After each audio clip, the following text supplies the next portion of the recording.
The morning sun spilled across the chrome edges of Maplewood Diner, a place where the smell of butter and syrup usually promised warmth and comfort. But on this particular day, the light couldn't erase the darkness that crept into the hearts of a few cruel boys. At a booth near the window sat a girl in a wheelchair, her plate of pancakes resting in front of her like a fragile shield against the world. Her name was Clara, and though her face carried the quiet strength of someone who had endured much, her trembling hands betrayed her unease. The boys at the next booth didn't just laugh at her. They crossed a line that should never be crossed. One of them slapped the plate from her lap, sending the food crashing to the tiled floor, and another pushed her wheelchair back with a mocking shove.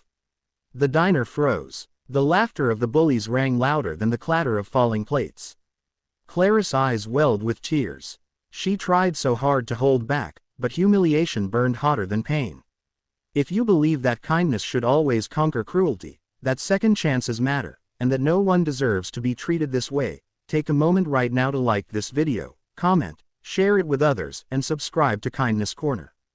Together, we can remind the world that compassion is stronger than hate.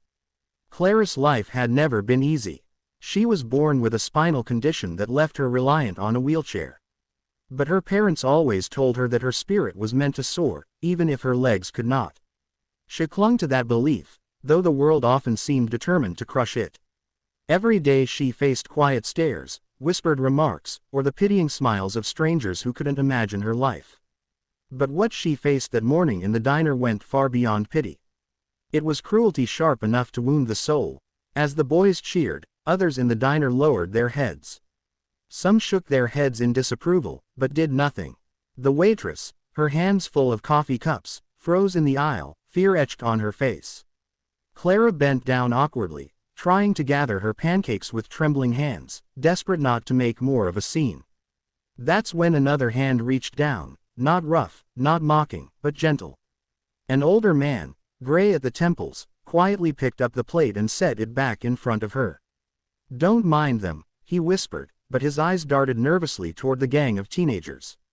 The man's kindness was a small candle flickering in a room full of shadows.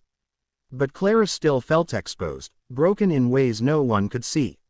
She sat quietly after that, her appetite gone, her throat tight with unspoken words. She wanted to ask why the world worked this way, why people thought it was acceptable to torment those who were different. Her heart thudded in her chest with each burst of laughter from the bullies who now bragged loudly about their bravery, oblivious to the cruelty of their actions. Clara closed her eyes and prayed for the hour to pass quickly, for the nightmare to end. An hour later, something unexpected happened. Something that shifted the entire energy of the diner. It began as a low rumble, almost like thunder. Heads turned toward the wide glass windows as the sound grew louder, more distinct. Dozens of motorcycles rolled into the parking lot, their chrome glinting under the daylight. The sight alone was enough to make conversations hush and forks freeze in midair.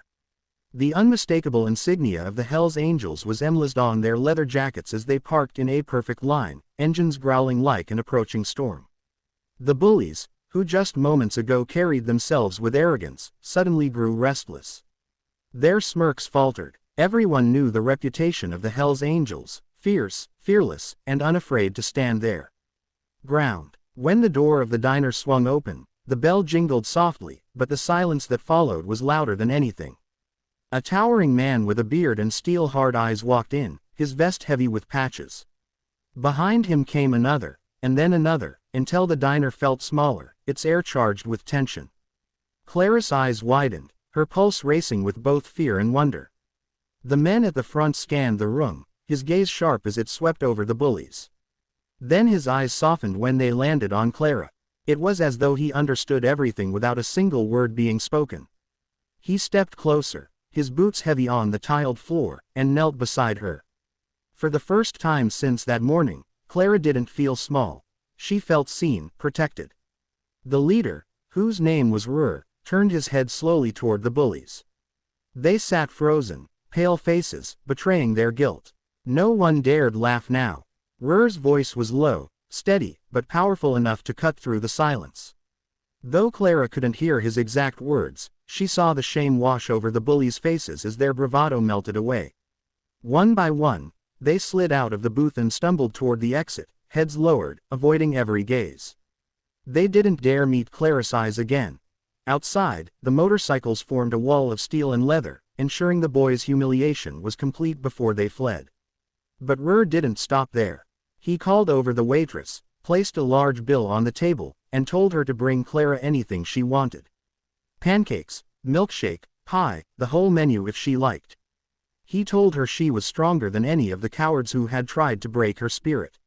Then, in a gesture no one in that diner would ever forget, he removed his own leather vest, draped it gently across Clara's shoulders, and told her she was now family. Tears streamed down Clara's face.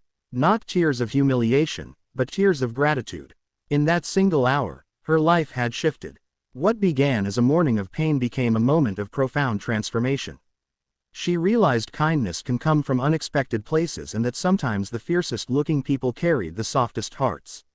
The diner erupted in quiet applause, some patrons wiping tears from their eyes. The waitress hugged Clara, promising her that she'd never again sit in that diner feeling invisible.